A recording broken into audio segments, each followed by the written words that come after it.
So hello everyone, আমার Joyee's everyday পেজটিতে আপনাদের সকলকে স্বাগত জানিয়ে শুরু করছি আজকের দিনটা। তো আজকে সকাল সকাল উঠে চলে গেছিলাম আমার মানে গাছগুলোকে দেখতে আর কি। গাছগুলো দেখে টেখে চারিদিকের ইটা দেখে আমি কয়েকটা জামা কাপড় ভিজিয়ে দিয়েছিলাম। তারপর চলে গেছিলাম একটু স্নান দান করে ঠাকুর ঠাকুর সেবা দিতে। তো জামা কাপড়গুলো দিয়ে তারপরে চলে আসলাম যে ব্রেকফাস্ট করতে। ব্রেকফাস্টে ছিল আজকে মুসলি আর কফি। তো মুসলি নিয়ে নিলাম কিছুটা, সঙ্গে একটু কফিও বানিয়ে নিচ্ছি। এই যে একটু কফি বানিয়ে নিয়েছি। তারপর একটু কফিটা খাওয়ার জন্য একটু বসলাম। তখন কটা বাজে? তখন 8:30টার দিক, 8টা 8:30 বাজছে হয়তো।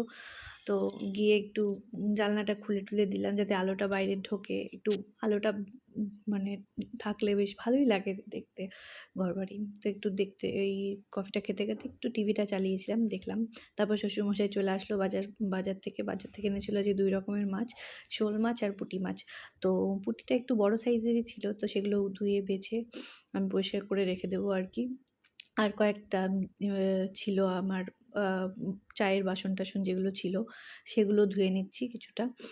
সব রাত্রিবেলাতে ধুয়েই রাখি, তো চায়ের বাসন ছিল একটুখানি, তো সেটা ধুয়ে নিচ্ছি।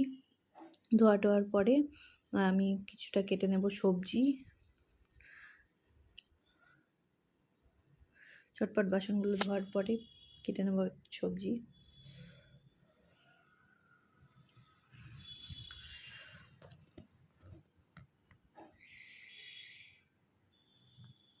এই যে ঝটপট করে তো পেঁপে, আলু আর কলা দিয়ে পাতলা মাছের ঝোল খাবে বলেছিল বাবা। তো আমি এই 3টে সবজি দিয়েই পাতলা মাছের ঝোলটা বানিয়ে দেবো।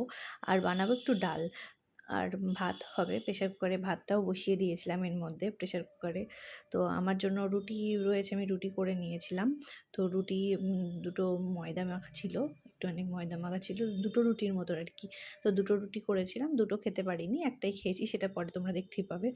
তো আমার খাওয়া দাওয়া হওয়ার পরে আমি লাস্টে ভয়েস ওভার দিচ্ছি আর কি। এই যে সবজি টবজি সব কাটাকাটির পর্ব শেষ হয়ে যাচ্ছে। এরপর এক এক করে কলা, আলু আর পেঁপে কেটে নিয়েছি। এবার মাছগুলো একটু একটু করে ভেজে নেব, এক এক করে ভেজে টেজে তুলে রাখবো। এই যে এটা পুঁটি মাছ আর এটা ছিল হচ্ছে আপনার শোল মাছ। বেশি ছিল না, অল্প অল্প করেই আনা হয়েছে, কারণ বাসি খেলে শ্বশুরমশাইয়ের একটু শরীরটা খারাপ করে, তো ওটার জন্যই। তো এই যে ডালটা হয়ে গেল, ডালটা নামিয়ে ফেললাম। আর এই যে পাতলা মাছের ঝোল, আর এটা আমার ছিল আজকে লাঞ্চ। তো লাঞ্চ করার পরে একটা পার্সেল চলে এসেছিলো, সেগুলো চটপট কেটে ফেলেছি। আমি ভুলেই গেছিলাম কি পার্সেল এসছে। তো পার্সেলটা ওপেন করে নিচ্ছি। এই সঙ্গে সঙ্গে তোমাদের যদি এই ভিডিওটা ভালো লাগে তাহলে একটু ফলো করে দিও আমাকে, একটা লাইক কমেন্ট অবশ্যই করো, যদি কেমন লাগে এটাও বলো। Thank you.